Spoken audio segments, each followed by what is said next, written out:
Good morning, guys. Whatever time it may be in the world with you, oh my goodness, I've had such a busy few weeks. I have started a bit of a new business project and I've started a huge new business project and I'm actually sat in my brand new office space, which I'm sure when it is all done in a few weeks' time, I will take you on a nice little tour around the place to show you what I've been up to. But when I first started doing these videos, I was like, oh my God, I'm totally gonna do one every single week. Like, I don't know where I thought I was gonna get the time to do that, but this week has been a really amazing week with Easton.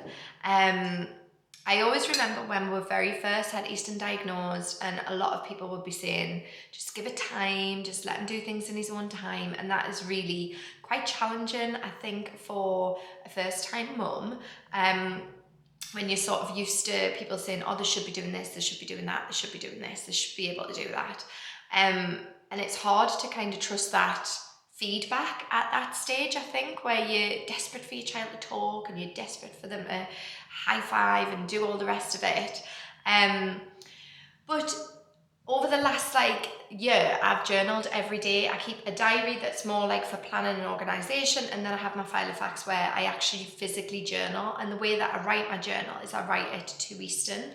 And the reason for that is actually because when Easton was diagnosed, I sort of started looking at it and I was thinking, oh my God, like that was absolutely me as a kid. So safe eating, absolutely. At one point I remember only eating toast.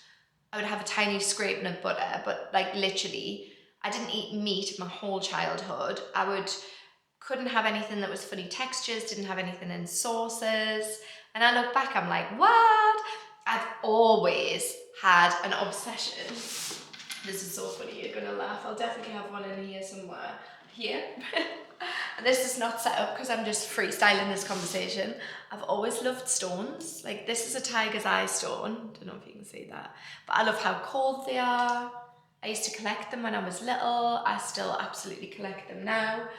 Like weird things, I get really attached to certain things.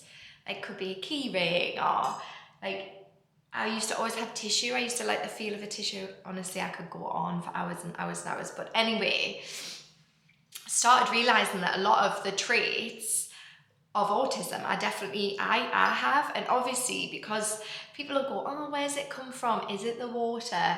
Is it the vaccine? Like, no, it's absolutely your DNA. Like, it's your DNA. It's part of who you are.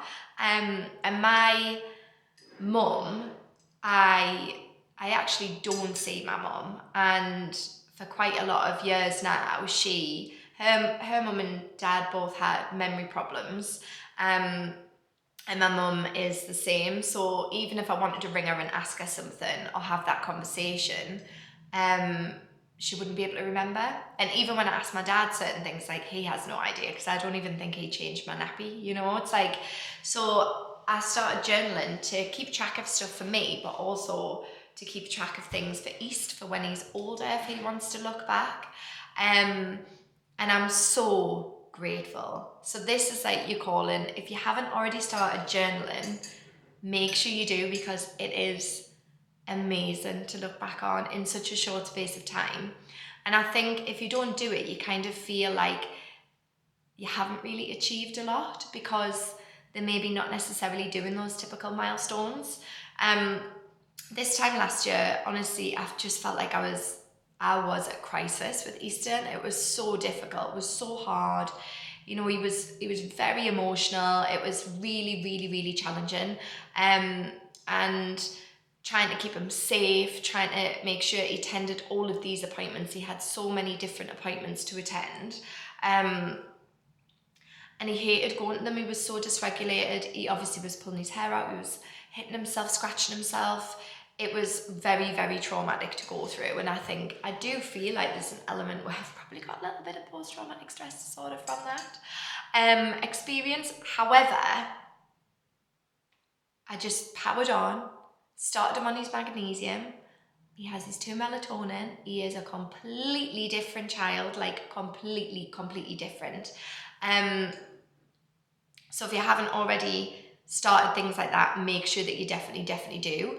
And basically, this time last year, you had to have a dentist appointment. And it's kind of like something that I think you fear when you've got a child that has additional needs, because you think, one, how am I even going to get him in there without causing a massive scene and crying? And two, how are they going to open his mouth? Three, he's not going to sit in the seat. Anyway, long story short, last year was just so bad. I was crying, he was crying. I was so hot and stressed. I'd bought a special pushchair for him to sit in. Obviously, he was just screaming because he didn't want to be strapped into it. He didn't want to sit in it. He saw that as a bad thing. We've never used that again. So if anybody wants to get in touch with me for the pram, you're more than welcome. So literally, it was just really horrific. I came back home, I was crying, I was ringing Tony, so upset, and I was like, his teeth were perfect, but he was like, oh, it was horrific. And then the dentists were like, oh, we'll book these in every 3 months to get him used to it. So I have to admit, that was like September, maybe earlier, maybe August. Wasn't far from this time last year. He did get an appointment for the start of the year, and I was that traumatized by it last year that I just rang up and cancelled it, because I was like, I don't want to take him. But this time, I put my big girl pants on. I was like, no, he's been amazing. He's been really regulated. We've been doing great transitions. He's super confident in lots of different areas. He's like a different child. I am going to take him, and I'm going to take him by myself. I'm going to take him with no pram, just me and him, and see how he goes. And obviously everyone was like, oh, you sure you don't need a hand? We pulled up outside, I rang the hospital in advance and said, look, he's coming into the dental clinic, so can I park? I've got a disabled badge, can I park outside? So they let me park on double yellow lines right outside. Took him in.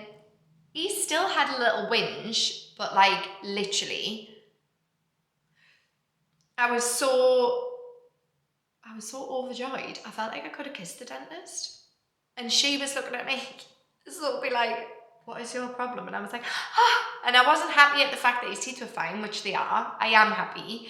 I was more happy at the fact that like he actually went in. He didn't sit on the seat. He screamed the whole time he was in the room, but he didn't hit, slap. He didn't self-harm in any way. And that was that. And I just think, this time last year, Dr. Ballou was saying he was the most severely complex child that he's ever seen, that he's never going to get any better, that I just have to work with it and live with it and get used to it. And it's like, how wrong could he have been? It's just shocking that some situations and scenarios, those specialists are given that very black and white feedback to you as a mother that's crippling, by the way, and it's not true. So I wanted to share that information with you. And then I felt like I went to pick Easton up from school, and one of the other mums was there, and her little boy has just had to have 6 teeth taken out because she can't get in his mouth. And so she was like, and he's autistic too. So she was like, how would you actually manage to get like in his mouth, like the toothbrush in his mouth? And I went, look, there's 3 easy steps to it. I'm not gonna lie. Consistency is the first one. Counting them in is the second one. And the third one is to get a toothpaste that tastes nice. It's like a tasty rather than minty. Whenever I first started brushing Easton's teeth when they came through, he used to cry. Like he would clench his mouth, wouldn't let us in there. But I still used to do it. Like I used to sometimes just show him how soft the toothbrush was on the back of his hand. I'd tried everything. We tried like vibrating toothbrushes, lightly up toothbrushes, the one that's like a full shield toothbrush. None of them worked. Literally the only thing that worked was to uncomfortably cover his arms, open his mouth manually with my finger, and then just go 1, 2, 3 round the bottom. Take it out, just to start off with. Repetitively. Now, I mean, there would be some times where he would be screaming as he got a bit older, and especially last year when he was a bit like sassy. But I persevered, just keep going, that consistency, morning and night, morning and night. And so now I got a little bowl like this, and I put a little bit of water and I say, come and brush your teeth, clear information, clear instructions. And I tap the toothbrush on the side of the bowl like doot doot, like that, so you can hear it. And then I'll say, come on, get your teeth brushed. And I do it the same time every day. So on a morning, once he's dressed, and on an evening, after he's had his melatonin, while he's sat in bed. I don't do it in the bathroom because I feel like it dysregulates him, even though now actually he'll happily let you brush them anywhere. And then I would literally sit and I'll go, come on, open, open. And he'll open his mouth, and then I gently just 1, 2, 3. And I still do it, but I just sort of do it longer. Wash the brush off, and then he has a little slurp off it. He like slurps the water up. So the way that I would say that you're going to get your child to brush their teeth is consistency.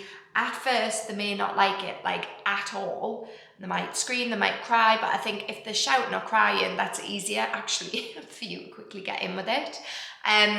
But make sure that you are brushing their teeth. Make sure you're getting them into that really good habit of it from them being very, very little. That is the key. So as soon as you know that your little one isn't keen on getting their teeth brushed, don't think, oh, I'll just leave it, because when they're older, it'll be easier, because actually, if they're autistic, it is actually going to make it 10 times worse the older that you let them get without getting them used to it.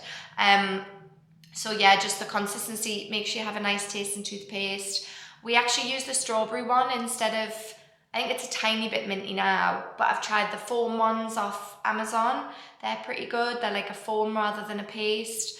Now actually he'll have his teeth brushed with anything, like he's really not bothered, and he'll use any toothbrush. But when he very first started, we just used to use the really tiny little toothbrush because I could get it in there quicker, and I would use the same one all the time. And like I say, I wouldn't try and stand him at the sink. I would get him cozy, snug in bed, and then I would just go, up, time to brush your teeth. And I would do it after he's had his melatonin, so he's a little bit like chilled and mellow. So overall, that is exactly how I would recommend brushing your child's teeth.